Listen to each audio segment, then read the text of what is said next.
A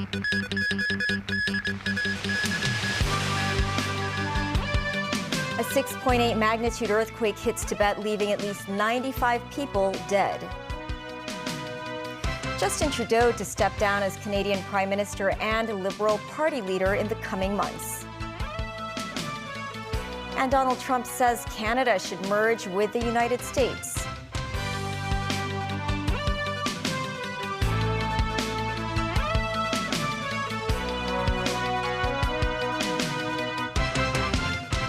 Hello and welcome to TVB News. A 6.8 magnitude earthquake struck Tibet in western China this morning, leaving at least 95 people dead and 130 injured. President Xi Jinping has instructed authorities to minimize casualties and make an all-out search and rescue effort. Mimo Singhai with our top story. This CCTV footage captures the moment when the earthquake hit the Shigatse region of Tibet at 9:05 a.m. Local residents ran out from a supermarket while goods fell off the shaking shelves. Village houses crumbled during the quake. Roads caved in. The epicenter of the quake was at a depth of 10 kilometers and located in Tangri County in the Shigatse region of Tibet. Locals said there were powerful tremors.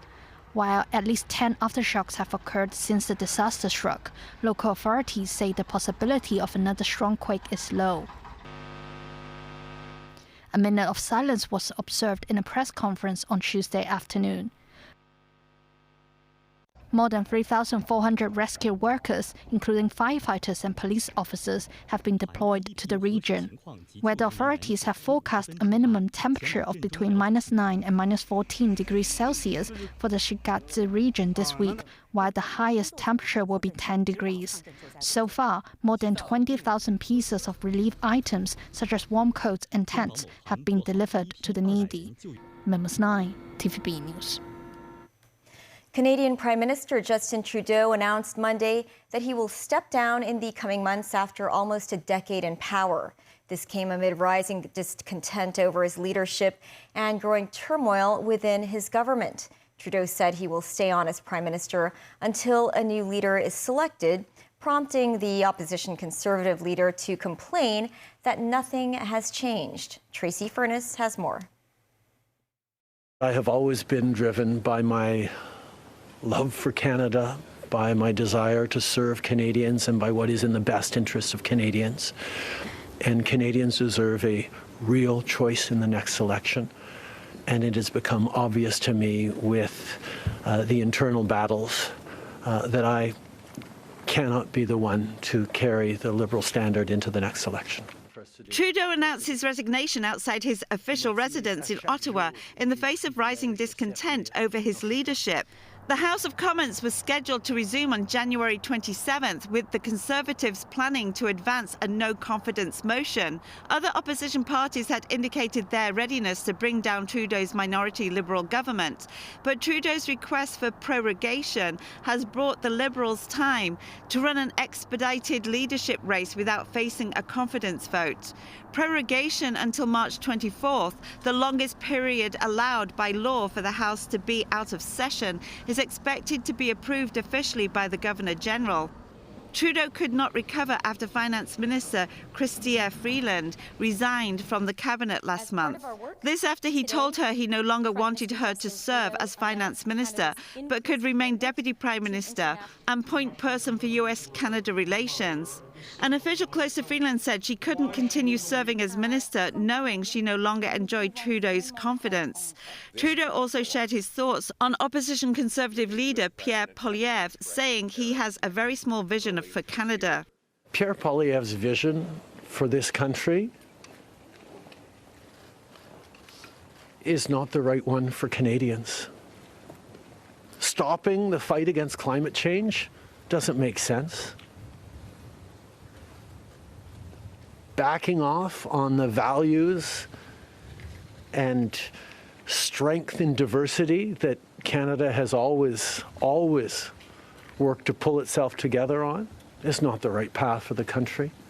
Attacking journalists, the CBC institutions, That's not what Canadians need in this moment. We need an ambitious, optimistic view of the future, and Pierre Poilievre is not offering that. Tracy Furness, TVB News. Justin Trudeau is Canada's 23rd Prime Minister. The 53-year-old has served as leader of the ruling Liberal Party for 11 years and Prime Minister for 9. Danny Joe looks back at his political career. Born in 1971, Justin Trudeau is the eldest son of Pierre Trudeau, one of Canada's best-known prime ministers. After obtaining a degree in education from the University of British Columbia, Trudeau was initially a teacher at a secondary school in Vancouver. He then took up leadership roles at several social organizations and was elected to the House of Commons at the age of 36. In 2013, Trudeau became the leader of the Liberty Party, winning an overwhelming 80% of the votes. His party won a resounding victory in the national election and formed a majority government in 2015. Trudeau became Canada's Prime Minister. During his time in office, the Liberals instituted a range of reforms. Trudeau ushered in Canada's first gender-balanced cabinet, which has won him much acclaim. He worked on reconciliation with the Indigenous communities, but only achieved limited progress. In 2018, he unveiled a controversial bill to legalize recreational marijuana, presenting Canada with its biggest public challenge in decades. The Canadian government went on a debt binge, putting Trudeau's economic policy under scrutiny. The country's deficit in the last fiscal year was a whopping 62 billion Canadian dollars. The main opposition party has accused Trudeau of driving up inflation through high government spending. Food prices also surged. The Trudeau administration sought to rely on ambitious immigration targets to buoy economic growth and resettle refugees. But the arrival of tens of thousands of newcomers put extra pressure on Canada's housing market, transport and healthcare system.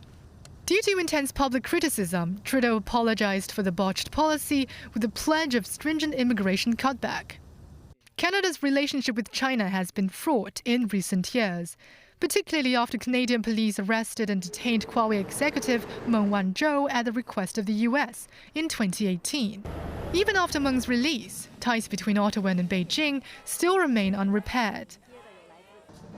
In 2024, following Washington's footsteps, the Canadian government announced it will levy more tariffs on Chinese goods to combat what they call unfair Chinese trade practices. The move will affect imports of solar products, critical minerals and semiconductors, and has invoked Beijing's strong opposition. Danny Joe, TVB News. U.S.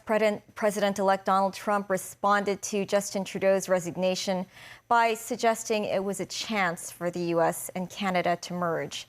David Garrett reports. Relations between Justin Trudeau and Donald Trump were often strained. They did not always sit comfortably with each other, each coming from the other side of the political divide from two different countries.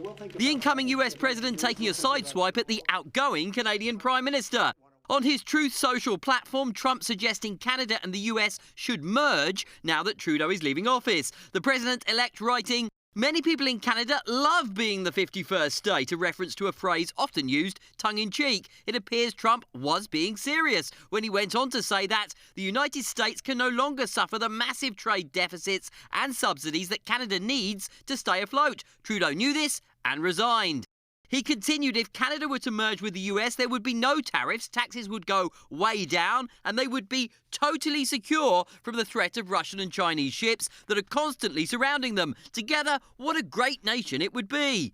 Trump has threatened Canada with trade tariffs when he takes office. When this was first mentioned last year, Trudeau made a diplomatic dash to Trump's Florida home for crunch talks to iron out the problems. Trump described the meeting as productive, although in what some saw as condescending, he called Trudeau the governor of the great state of Canada. You know, the Canadian leader or U.S. president have to get along, or need to get along. I mean, they kind of have to get along because the relationship's so integrated. It raises the question of how Trump and likely next Canadian leader Pierre Poilievre will interact, even though politically they appear more compatible. Certainly, I think Pierre Poilievre, the Conservative leader, may want to keep somewhat of a distance from Trump because Trump is not popular in Canada. But certainly Trudeau is widely unpopular. And the Conservatives are poised, according to the polls, win a big majority in the next election. Neighbourly relations set for a new dawn with new leaders. David Garrett, TVB News. The U.S. Defense Department announced it has added Chinese tech giants, including Tencent Holdings and battery maker CATL, to a list of firms it says work with China's military. The annually updated list of Chinese military companies designated 134 companies in total. The designation does not involve immediate bans. However, it could be a blow to the reputations of affected companies and represents a stark warning to U.S. businesses about the risks of dealing with them. It could also add pressure on the U.S. Treasury Department to sanction the companies. Tencent said its inclusion on the list was clearly a mistake. The company stressed it is not a military company or supplier.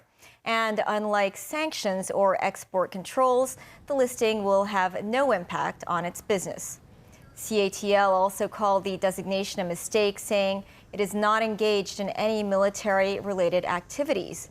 The Chinese embassy in Washington said it opposed the move and urged the U.S. to correct its discriminatory practices.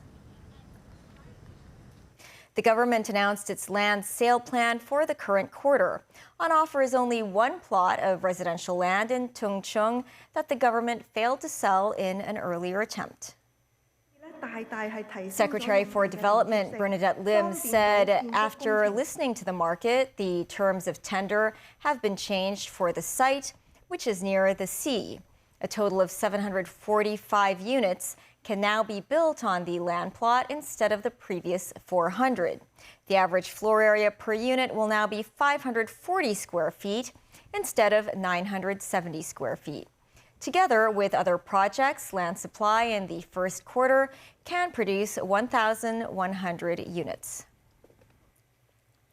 The Immigration Department arrested 26 illegal workers who were allegedly engaged in renovation and cleaning work. In one of the operations, immigration officials searched a flat at Hin Fat Estate in Tuen Mun, where 4 illegal workers were arrested while renovating the unit. The authorities seized tools in the flat.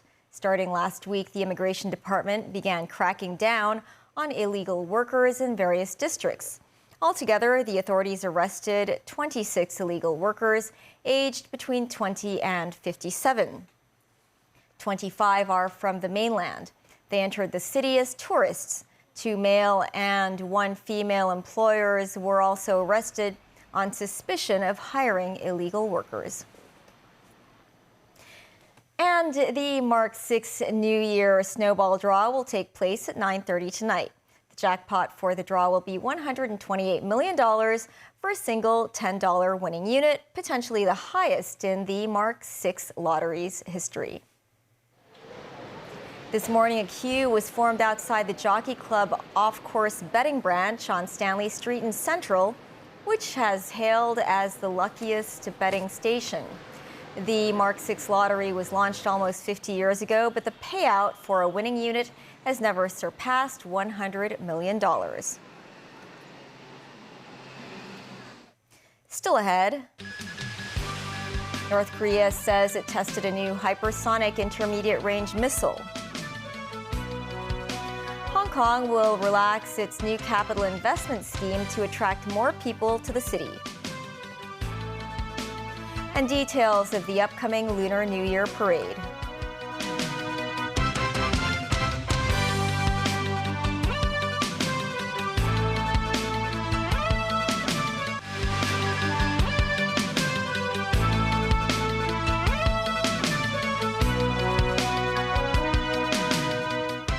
Welcome back. North Korea says its latest test of a new hypersonic intermediate-range missile is designed to strike remote targets in the Pacific. Leader Kim Jong-un vowed to expand his collection of nuclear-capable weapons to counter rivals. Pyongyang released video of the launch and reported an official statement, quoting the leader 24 hours after Kim was said to have overseen Monday's test. The projectile flew just over 1,000 kilometers and landed in waters between the Korean peninsula and Japan. It coincided with U.S. Secretary of State Antony Blinken's trips to South Korea and Japan. Blinken said Russia could soon reverse policy and accept North Korea's nuclear weapons program.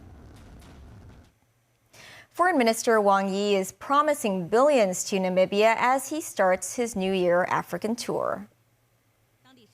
Wang met with outgoing President Nangolo Mba and pledged financial support for the resource-rich nation.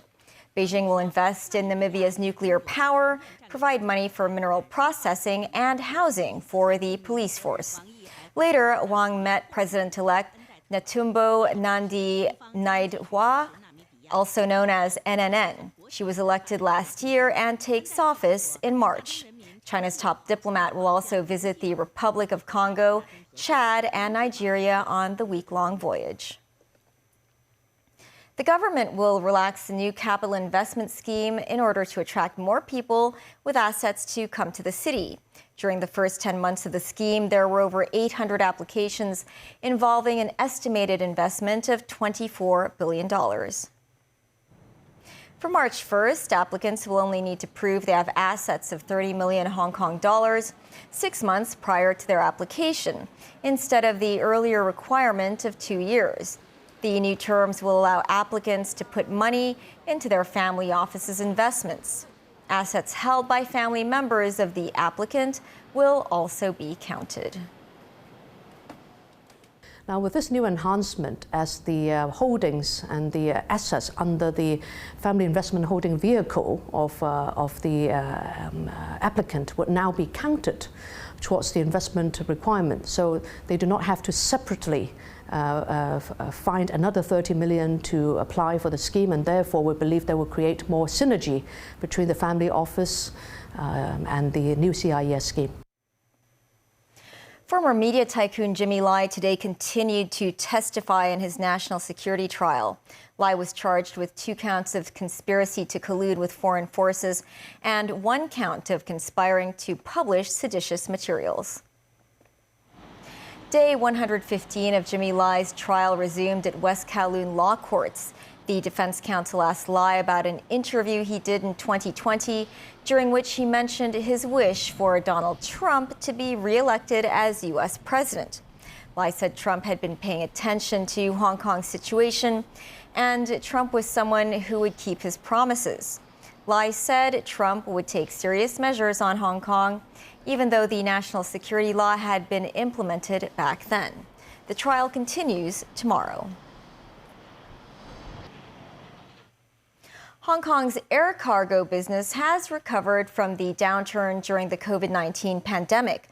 Wilson Kwong, chief executive of Hong Kong Air Cargo Terminals Limited, or HACTL, said on TVB's Straight Talk program that the city's air cargo volume will rebound this year, and major players are making large investments. It dropped in 2022 and 23, but for the first 11 months of 2024, the entire Hong Kong International Airport handled 4.5 million tons of cargo, and that's an improvement of 14.8% compared to last year. Now, of course, the December numbers isn't released yet, but 2024 will see a growth. Kwong said HACTL, already the operator of one of the biggest air cargo terminals in the world, will be investing millions of dollars more in Super Terminal 1 after opening the Cool Chain complex last year. He also said major logistics companies such as DHL, Sinow, and UPS are also investing heavily in Hong Kong facilities. With the Chinese New Year just around the corner, the Hong Kong Tourism Board has announced details about the annual Lunar New Year Parade. The parade will be held in Tsim Sha Tsui on the first day of the Year of the Snake. Samantha Lee has the story. To kick off a series of Lunar New Year celebrations, a night parade will be held on January 29th, the first day of the Chinese New Year. Similar to previous years, the parade will start from the Hong Kong Cultural Center and proceed along Canton Road, Hai Phong Road, and Nathan Road, before ending at the Sheraton Hotel. Members of the public can watch the parade for free as it passes by. This year, the parade will feature night floats, some of which will incorporate local icons, such as giant pandas and Hong Kong landmarks. 璀璨嘅花車 Pan Yu-kai, chairman of the Hong Kong Tourism Board, said with the theme Unfold a Year of Good Fortune, the board hopes to kick off the Year of the Snake by showcasing an international carnival featuring performers from all over the world. The parade will display 55 performing groups from 14 countries and regions, including an Austrian acrobatic show group who participate in the show America's Got Talent, and Shaanxi Performing Arts Troupe, who featured in the 14th National Games. Seats will also be set up at the Hong Kong Cultural Center, Canton Road and Nathan Road. Tickets for a seat will cost between $300 and $480. They will go on sale from 8 a.m. on January 11th at the HKTB's Kowloon Visitor Center in Tsim Sha Tsui.